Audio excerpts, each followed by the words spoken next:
제가 한 10여 년 전에 그 이어령 전 문화부 장관이시죠. 그분의 책을 읽은 적이 있어요. 그래서 참, 그 지성에서 영성으로라고 그분이 이제 간증집입니다. 일종의. 그분의 간증집을 읽으며 잊어버리고 있다가 올해 초에 한번 어떻게 하다 그 책을 다시 한번 읽게 됐는데요. 그 책을 읽으면서 은혜가 많이 돼서 같이 좀 말씀을 좀 나눴으면 좋겠다는 생각에 그 분의 간증을 좀 같이 소개하고 그 분의 간증을 읽으면서 제가 느꼈던 거는 오늘 말씀이거든요. 내가 나된 것은 오직 하나님의 은혜로라. 이 말씀을 참 느꼈는데요. 그리고 그분의 이제 삶의 역사하신 하나님을 보면서 막 떠오른 사람이 바로 야곱이라는 인물입니다. 우리 창세기를 다들 이제 열심히 읽으셨기 때문에 야곱의 일생은 이제 잘 아실 것 같은데요.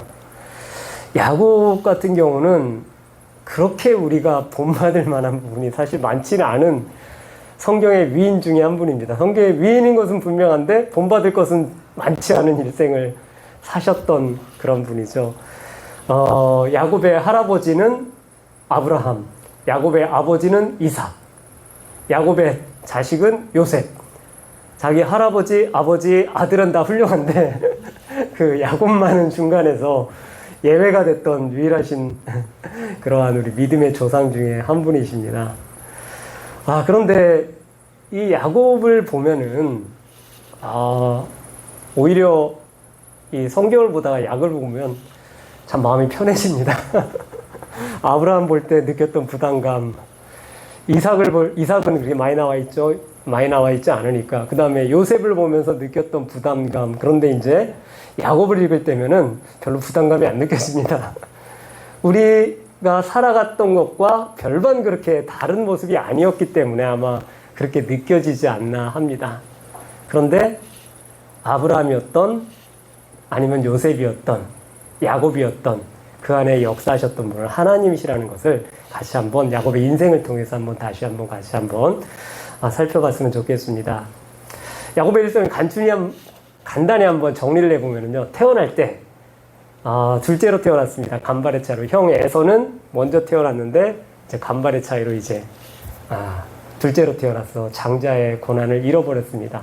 그게 억울했는지 태어날 때 형의 발꿈치를 잡고 태어났다고 성경에 기록되어 있습니다. 그래서 야곱의 이름의 뜻이 바로 발꿈치를 잡은 자라는 뜻이라고 합니다. 그리고 약탈자라는 뜻이 또 되고요. 이렇게 태어날 때부터 좀 뭔가 욕심이 좀 많았던 그런 성격을 가지고 있었던 것 같습니다.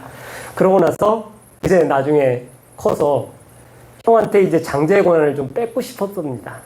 그래가지고 이용했던 것이 형이 좀 약점이 있었던 게 배고픈 걸 잘 못 참았던 것 같아요. 그래서 형이 나중에 사형 나왔다 돌아왔는데 배가 고프니까 이삭이 아니라 야곱이 죽을 끓여놨던 거를 좀 달라고 합니다. 그때 장자의 고난을 나한테 주면은 내가 죽을 주겠다고 그래가지고 형한테 장자의 고난을 사버리게 됩니다. 형을 배고픈 걸 참지 못하는 형의 약점을 이용해가지고 이번에는 장자의 고난을 형한테 빼앗아 버립니다. 그러고 나서 결정적인 사건이 나오는데요. 아버지가 이제 돌아가실 때쯤 돼서 형 에서를 장자니까 축복을 하려고 합니다. 그것을 빼앗습니다. 장자의 권한도 빼앗고 장자의 축복까지 빼앗습니다. 야곱은 이제 털이 없이 이제 털이 없는 피부를 가졌고 에서는 이제 털이 많은 피부를 가졌으니까 그걸 속이기 위해서 염소가 새끼 가죽을 붙이고 아버지한테 나아가서 형 에서라고 속이고 자기한테 축복을 달라고 합니다. 그래서 실제로 에서가 받아야 될 축복을 이 야곱이 가로채고 맙니다. 이 사건으로 인해서 형 에서가 노발대발을 하면 성경에 이렇게 기록을 하고 있습니다. 그의 아버지가 야곱에게 축복한 그 축복으로 말미암아 에서가 야곱을 미워하여 심중에 이르기를 내가 내 아우 야곱을 죽이리라. 내가 내 아우 야곱 죽이리라. 이것 때문에 화가 너무 나가지고 죽이겠다고 이제 막 분노를 이게 표출합니다. 그러니까 도저히 이제 같이 한 집에 살 수 없어가지고 피난을 떠납니다. 자기 어머니의 오빠 집으로 피난을 떠나게 됩니다. 피난을 떠나는 중에 그때 하나님께서 야곱에게 찾아오셔서 이렇게 말씀하십니다. 내가 너와 함께 있어 내가 어디로 가든지 너를 지키며 너를 이끌어 이 땅으로 돌아오게 할지라. 내가 내게 허락한 것을 다 이루기까지 너를 떠나지 아니하리라. 내가 너와 함께 있어 내가 어디로 가든지 너를 지키며, 이렇게 야곱을 지켜주시겠다고 하나님이 직접 찾아오셔서 약속을 하십니다. 어마어마한 축복을 받은 거죠. 내가 너를 지켜줄 테니까 나를 믿고 살아라. 맨날 뭐 형을 속여서 장자권 뺏고 지금 또 아버지 속여서 또 축복 빼앗고 네가 네 인생의 복을 쟁취하려고 그렇게 너의 노력으로 살지 말고 나의 은혜로 내 안에서 살라는 이러한 하나님을 의지하고 살라는 이러한 말씀으로 축복을 해주십니다. 그리고 나서 이제 드디어 외삼촌 라반의 집으로 도착하게 됩니다. 거기서 이제 20여 년간 머무르게 되죠. 20여 년간 머무르면서 참 많은 일이 일어나는데 그 중에 대표적인 일이 바로 이제 야곱이 거기서도 이제 자기 그 본성을 못 버리고 이제 꾀를 냅니다. 어떻게 하면 그 라반 외삼촌의 재산을 뺏을 수 있을까 꾀를 냅니다. 물론 라반도 참 그렇게 좋은 사람은 아니었어요. 이 야곱이 이렇게 어떻게 보면 사기꾼의 기질이 참 농후했는데 라반도 그게 만만치 않은 사람이었습니다. 그래서 둘 다 이제 머리를 써가지고 어떻게 하면 서로 상대방을 이제 뜯어먹을까 이렇게 서로 이제 쟁쟁한 두 사람이었는데 야곱이 꾀를 냅니다. 꾀를 내가지고 어떻게 하냐면은 외삼촌 라반의 가축 중에 얼룩진 것이나 점 있는 것이 있으면 자기의 소유로 하겠다고 합니다. 그건 별로 안 태어나니까요. 예, 라반이 당연히 허락을 했습니다. 그런데 하나님의 은혜로 이 점 있는 거나 얼룩진 것이 많이 태어나가지고 야곱의 재산이 막 엄청나게 불어납니다. 그러니까 이제 라반이 불불 또 끓기 시작합니다. 내 재산을 다 이제 뺏기게 많이 이제 야곱이 가져가 버리니까 너무너무 불불 끓어버립니다. 그래가지고 도저히 그 불화 때문에 야곱이 죽을 것 같으니까 거기서 또 도망칩니다. 도망치면서 이제 갈대락은 이제 남아있지 않죠. 이제 자기 형한테 그래서 다시 되돌아갑니다. 근데 옛날에 자기 죽이겠다고 한 형한테 되돌아가려고 하니까 너무 마음이 불안한 거예요. 비록 20년 전이긴 하지만 자기를 죽이겠다고 한 형한테 이렇게 다시 돌아가려니까 너무 불안해집니다. 그래서 가면서 또 여러 가지 자기 머리로 생각을 해냅니다. 어떻게 하면 살아날 수 있을까? 어떻게 하면 목숨을 부지할까? 생각하면서 몇 가지 꾀를 냅니다. 여러 가지 선물을 준비해서 먼저 하인들한테 선물을 형한테 보냅니다. 그러고도 이제 불안하니까 자기 처와 자식들을 먼저 또 보냅니다. 강을 건너 보냅니다. 그러고 나서 자기는 강을 안 건너고 야복강이라고 하는 데서 자기는 강을 안 건너고 거기서 혼자 남아 있습니다. 이때 다시 한번 하나님이 야곱을 찾아오십니다. 그때 하나님이 야곱을 찾아오셔서 이제 야곱의 허벅지 관절을 부러뜨리는 사건이 이때 일어나게 됩니다. 이 야곱의 인생을 보면서 하나님께서 그의 인생을 얼마나 개입하시는가 하는 게 참 눈으로 우리가 볼 때 많이 느껴지거든요. 그의 인생, 자기를 의지해 살고 자기의 힘으로 어떻게든 내 인생을 한번 잘 살아보겠다고 이게 발버둥 치는 이러한 야곱의 삶을 보면서 하나님께서 그를 어떻게 꺾으시나는 과정이 성경에 쭉 나오는데 첫 번째 아까 말했던 자기 집에서 외삼촌 집으로 도망할 때 하나님이 한번 나타나셔서 내가 너와 함께 있어 내가 어디로 가든지 지켜줄 테니까 나를 의지하고 살아라 한번 말씀하시는데 그래도 못 깨닫습니다. 그러니까 이제는 완전 여기도 갈 수 없고 저기도 갈 수 없는 완전 이제 이 수렁에 이제 하나님께서 야곱을 몰아넣습니다. 그 수렁이 이제 자기 외삼촌한테서도 이제 도망쳤고 자기 형한테도 도망쳤고 이제 더 이상 갈 곳이 없습니다. 그 상황에서 드디어 이 야곱은 하나님께 기도합니다. 하나님, 나를 축복하시지 않으면 절대로 가실 수 없습니다. 어떻게 보면은 여기서도 야곱의 이기적인 모습이 나타나는 것 같긴 한데, 이 모습을 통해서 야곱은 드디어 자기를 의지하는 인생에서 하나님을 의지하는 인생으로 변화되는 모습을 여기서 어떻게 보면 보이기 시작합니다. 그전에는 내가 꾀를 내고 내가 생각을 해서 내가 무엇을 해서 하나님께 무엇을 얻어내겠다는 게 이 야곱의 이러한 일관된 모습이었거든요. 이제 그런데 하나님, 이제 더 이상 어쩔 수 없습니다. 외삼촌도 날 죽이려고 하고요. 내 형도 날 죽이려고 합니다. 이제 하나님밖에 날 살려줄 분이 없습니다. 그러면서 이제 하나님께 살려달라고 매달리게 되는 장면이 이 야복 강가에서의 하나님과의 씨름 장면이 됩니다.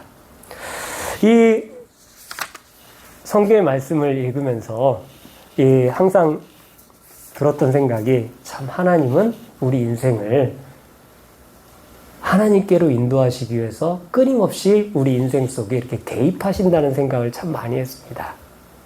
우리는 쉽게 변하지 않거든요. 우리가 어릴 때부터 가져왔던 온갖 자기 생각과 자기 고집과 자기만의 어떠한 이 삶을 살아가겠다는 이 방식이 우리 인생 가운데 이렇게 쉽게 변해지지 않거든요.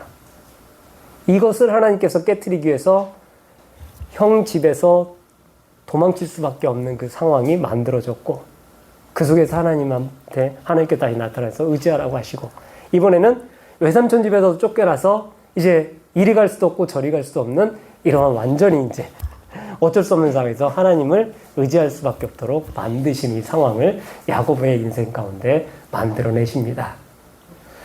이러한 부분들이 우리 인생에도 일어나는 것을 이 앞에서 언급했던 그 책의 저자인 이어령 문화부 장관의 그 책에서도 제가 너무나 은혜롭게 봤는데요. 이 이어령 문화부 장관은 그 이화여대 교수시기도 했고요. 그리고 언론인, 주요 신문사의 이제 논설위원이라서 그 글 쓰시는 분이었고, 또 우리 시대의 최고의 지성이라는 평가를 받고 있었죠. 이제 돌아가셨으니까. 그런데 이분은 무신론자였습니다. 신앙이 없으셨고요. 더군다나 반기독교적인 글을 젊을 때 20대에 많이 썼다고 스스로 말하고 있습니다. 하나님이 만들지 않은 것을 자신이 한번 만들어 보겠다고 이런 오만한 생각을 가지고 자신이 살았다고 고백을 하고 있습니다. 그러던 그분이 2007년도에 자기도 모르는 사이에 기사가 하나 실렸습니다. 동아일보에 대문짝만하게 70대 노장이 되어 2007년 개신교 목사에게 세례를 받게 됐다. 이런 기사가 2007년도에 동아일보에 대문짝만하게 났다고 합니다. 자기도 모르는 사건이었는데 그 기사가 난 그 사연이 있는데요. 그의 딸 이민아 목사님이라고 있습니다. 이민아 목사님은 그렇게 유명한 분은 아닌데 오히려 그의 전 남편이 오히려 유명한 분입니다. 전 남편이 누구냐면은 김한길 이라는 분이거든요. 이제 나이 드신 분들은 많이 어느 정도 아실 텐데요. 방송에도 많이 나오고 유명한 베스트셀러 소설가고 국회의원도 여러 번 했고, 이분도 역시 문화관광부 장관도 했었고요. 굉장히 유명한 사람입니다. 그 남편하고 이제 근데 이 결혼할 때 그 이어령 장관이 굉장히 반대를 했던 모양입니다. 그래서 도망치듯이 결혼해서 미국으로 둘이 떠났습니다. 남편도 당시는 그렇게 유명한 사람이 아니었기 때문에 사는 게 상당히 어려웠다고 합니다. 여러 가지 자기가 아르바이트해서 먹고 살고 미국에 가서 또 공부하고 그렇게 해서 미국에서 검사가 돼서 생활을 하던 중에 이혼을 하게 됩니다. 그래서 이혼을 하고 자식을 이렇게 혼자서 이렇게 키우는 중에 자기가 암에 걸리게 됩니다. 그때가 아마 30대인가 아마 그때쯤 됐던 것 같아요. 젊은 나이에 암에 걸리고 수술을 받아서 괜찮아졌는데 다시 2번이나 재발을 하고 그런 힘든 과정을 겪었고, 또 하나는 이제 자식을 키우는데 자식이 자폐증이 걸렸습니다. 그래가지고 학교에서 받아주질 않는 거예요. 자폐증이 걸렸으니까 일반 학교에서 이제 받아주질 않아가지고 그 아이를 키울 수 있는 이제 하와이로 이주를 해서 잠깐 살고 있는 중이었습니다. 그때 그 이민아 목사한테 전화가 왔다고 합니다. 이어령 장관에게. 어떤 전화였냐면 딸이 한 달 정도 후면은 이제 실명을 하게 된다는 그러한 전화를 받았다고 합니다. 눈에 망막박리라는 병에 걸려가지고 이제 한 달 정도 지나면은 세상을 볼 수 없게 된다고 이렇게 미국 의사들한테 선고를 받았다고 합니다. 딸이 이렇게 실명의 위기에 있으니까 문병을 갔다고 합니다. 하와이로. 문병을 가서 딸이 같이 지내는데 딸이 어느 날 교회를 가자고 하더래요. 그래서 딸이 이제 앞을 못 보게 된 이 딸을 위해서 어떻게든 뭐라도 해주고 싶은 생각에 이렇게 같이 교회를 가게 됐는데 그 교회가 섬 원주민들이 모이는 어떤 작은 교회였다고 합니다. 이렇게 크거나 유명한 교회는 아니었고요. 작은 교회를 갔는데 거기서 이런 생각이 들었답니다. 딸이 하나님을 믿지 않게 된다면 무엇이 남을까라는 생각이 그한테 깊이 들었다고 합니다. 그래서 그 무신론자가 하나님께 기도를 했답니다. 하나님, 제발 딸을 위해서 하나님은 꼭 계셔줘야 됩니다. 자기는 하나님이 있는지 없는지 모르겠지만 하나님, 딸을 위해서 제발 하나님 계셔야 합니다. 이런 기도를 드렸답니다. 또 한 가지, 딸이 다시 이 세상을 볼 수 있다면은 저의 남은 생을 주님께 바치겠습니다. 이런 기도를 했답니다. 무신론자가. 하나님 있는지도 없는지도 모르는 그 무신론자가 하나님께 그렇게 기도를 했답니다. 그리고 얼마 후에 같이 딸하고 서울에 와서 병원에 다시 가서 안과에 가서 검진을 받았는데 의사가 그러더래요. 망막박리가 없어요. 망막박리가 없어요. 미국 의사가 잘못 진단한 거 아니에요? 미국 의사들은 몇 명이나 찾아갔는데 다 동일한 병명을 얘기했는데 그 병이 없다는 거예요. 7개월 만에 딸의 그 병이 완전히 나았다고 이렇게 들었다고 합니다. 이 말을 들으면서 이어령 장관 마음속에 기쁘면서 순간 불안한 마음이 들었다고 합니다. 왜냐하면 딸이 이제 다시 볼 수 있게 돼서 기쁜 마음도 있었는데 딸이 실명하지 않는다면 자기의 이제 남은 인생을 하나님께 바치겠다고 한 그 약속을 지켜야 되니까 이것 때문에 마음이 상당히 불안했다고 합니다. 그래서 이제 어정쩡하게 이제 지내고 있는데 얼마 안 가서 딸이 한국에서 다니던 그 온누리교회 목사님이 계셨는데요. 지금 돌아가셨죠. 하영기 목사님이란 분이 찾아오셔서 이렇게 말씀하시더래요. 이제 세례를 받으셔야죠. 약속도 하셨는데 세례를 받으셔야죠. 그런데 당시만 해도 자기 마음이 잘 정해지지 않아요. 그렇게 대답했대요. 목사님 은혜는 감사하지만 아직 세례를 받는 교인은 되지 않겠습니다. 라고 대답을 했대요. 세례를 받지 않고 교회를 다니지 않으면서도 하나님의 약속은 지키겠다는 생각은 당시에는 가지고 있었다고 합니다. 비록 세례는 지금 안 받고 교회는 지금 안 다닐지라도 하나님과의 약속은 지키겠다. 그런데 그 다음날 새벽에 자기가 생각지 못한 반전이 그의 인생에 다시 일어납니다. 새벽에 아침 일찍 일어났는데 딸이 새벽 기도를 가더래요.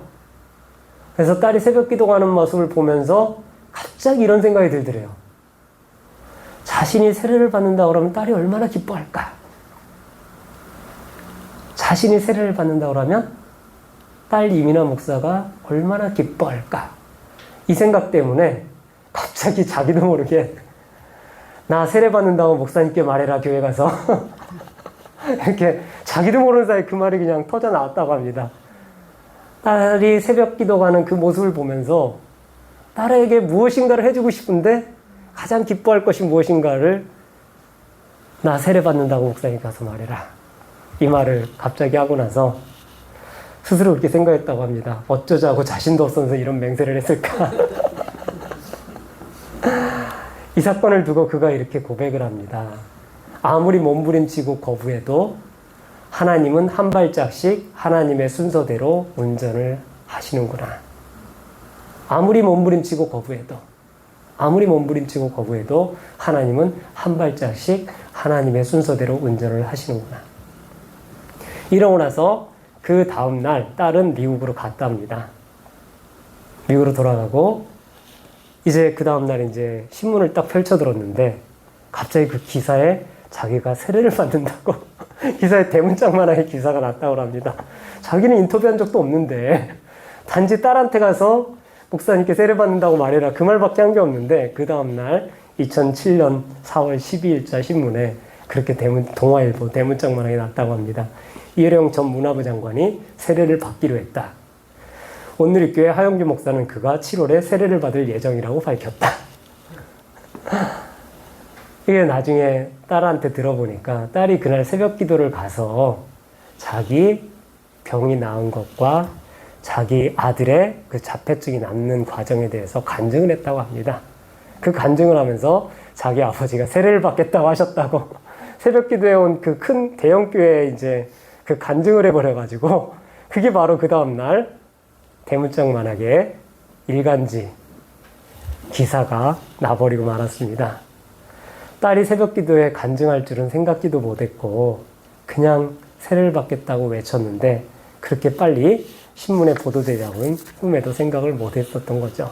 이걸 보고서 이렇게 기도했답니다. 헤어나올 수 없는 예정된 길임을 자기가 깨닫고서 이렇게 기도했답니다.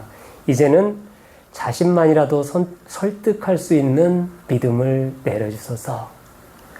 믿음은 제가 구하는 것인 줄 잘 압니다. 그러나 두드리지 않아도 문을 열어주시고 구하지 않고 도망쳐도 길을 막아 저에게 영성의 길을 열어주소서.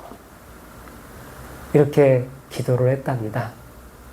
그러고 나서 아직까지도 이분이 너무 유명인이거든요. 방송에도 참 많이 나와가지고 상당히 유명인이라 자기가 세례를 공개적으로 받게 되면은 너무 언론에서 이제 이슈화가 될까봐 목사님께 찾아가서 부탁을 했답니다. 세례를 받긴 받을 건데요. 좀 조용히 받게 해주세요. 조용히 받게 해주세요, 세례를. 그래가지고 자기가 생각해낸 아이디어가 그 당시 이제 그 온누리교회에서 일본에 큰 집회를 하고 있었습니다. 그래서 그 집회에 본인도 이제 강사로 나가게 됐는데 그 강사로 나갔을 때 그 호텔에서 이제 거기는 한국 사람이 별로 없을 테니까 호텔 방에서 세례를 주시면 안 되겠습니까? 라고 이렇게 목사님께 가서 말을 했답니다. 목사님이 오케이 좋다고 가서 일본에서 세례 받자고 하시고 일본에 이제 그 교회 행사가 있어가지고 참여를 했는데 그 집회에 한국 사람이 5,000명이 참여를 했다. 자기는 한국 사람 피해서 도망가서 이제 거기서 세례를 받으려고 했는데 거기 한국 사람 5,000명이 그 집회에 참여를 하고 자기가 세례를 받는 그 호텔에 수백 명이 넘는 성도가 참여를 했다고 합니다. 더군다나 언론사 기자들이 어떻게 알았는지 신문사, TV에서 다들 카메라를 들고 와서 자기가 세례 받는 장면이 아주 대문짝만하게 다 보도가 됐답니다. 아는 사람이 없는 조용한 곳에서 세례를 받으려고 그렇게 발버둥을 쳤는데 하나님의 계획은 자신의 생각과 전혀 달랐습니다.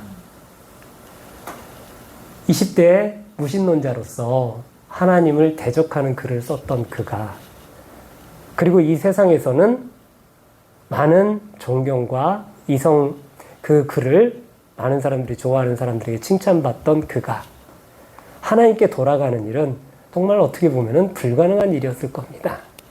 그러나 그 불가능한 일을 하나님은 반드시 해내셨습니다.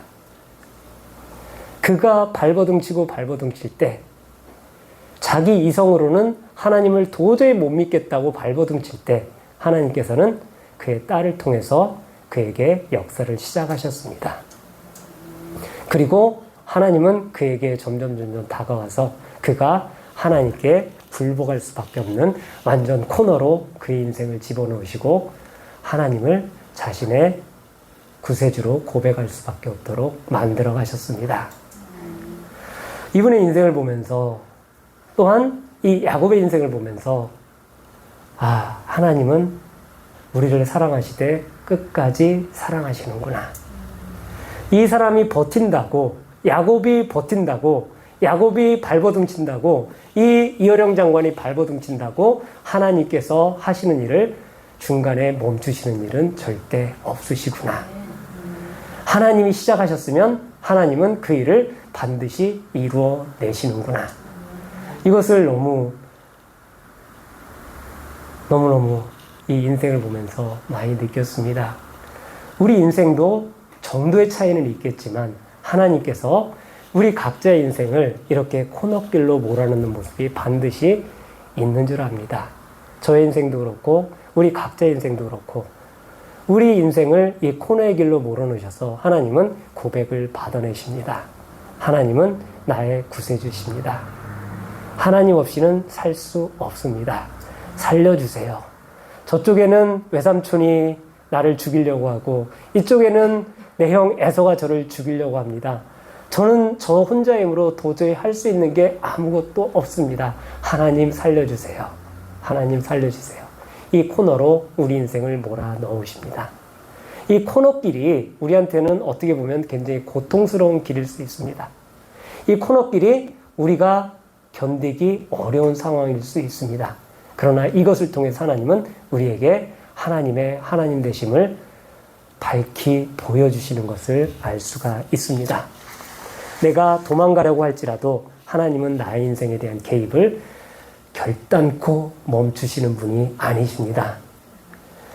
내가 아무리 발버둥치고 아무리 도망을 치려 할지라도 내 인생에 찾아오시고 간섭하셔서 우리 인생을 여기 이 자리까지 끌고 오셨습니다. 그리고 그 하나님은 우리 인생을 앞으로 우리가 하나님 나라 갈 때까지 마찬가지로 우리 인생에 개입하셔서 간섭하시고 우리에게 하나님의 하나님 되심을 찬양하게 하시고 하나님의 하나님 되심을 고백할 수밖에 없는 인생으로 만드실 겁니다. 이렇게 우리 인생에 개입하시는 하나님, 우리가 하나님의 하나님됨을 인정할 수밖에 없으시는 하나님, 그 하나님을 바라보면서 담대하게 감사함으로 우리 인생을 같이 하나님께 순종하는 인생이 되기를 바랍니다.